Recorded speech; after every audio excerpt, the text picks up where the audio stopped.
مهتاب لوبډلې په کندهار کې د پخواني لوبغاړي قاسم جان اتل په نوم د فوټسال ټورنمنټ اتلولي وګټل. دا پایلو به پنجشنبه ماخوستن د کندهار په وطن جمنازیوم کې د احسان سادات او مهتاب لوبډلې ترمنځ وسوه چې احسان لوبډلې په لومړي سر کې مهتاب ته 2 ګولونه ورکړل، خو وروسته مهتاب لوبډله وتوانېده چې احسان لوبډلې ته 4 ګولونه ورکړي او لوبه یې 4-3 له احسان سادات لوبډلې څخه وګټل. د ټورنمنټ د 2 بي لوبډلې ترمنځ له روژې مخکې پیل شوی و او پروژه کې پای ته ورسېدی چې په دې اړه د وطن لوبځای لوبڅار وایي نو دغه پایلو به چې دغه ټورنمنټ چې د 2 جیش لوبډلې څخه جوړ شوی د قاسم جان اتل تر نامه لاندې چې په فاینل لوبه کې تاسو ولیدل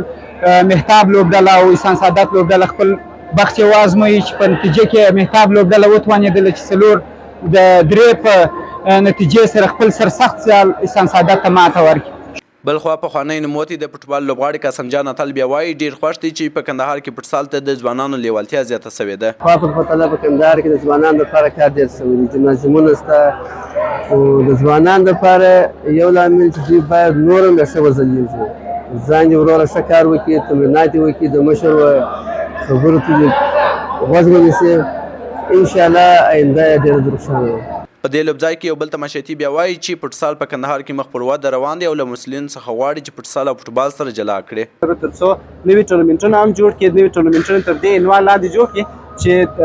فقط وکولای شي چې د فوټسال لوبغاړي په هغه کې ګډون وکړي. دا ده چې باید دی چې اوس دغه میدان جوړ شوی د فوټسال د لوبو لپاره دی، نو په همدې اساس باید 10 لوبغاړي په دې عرصه کې باید ولوبول شي.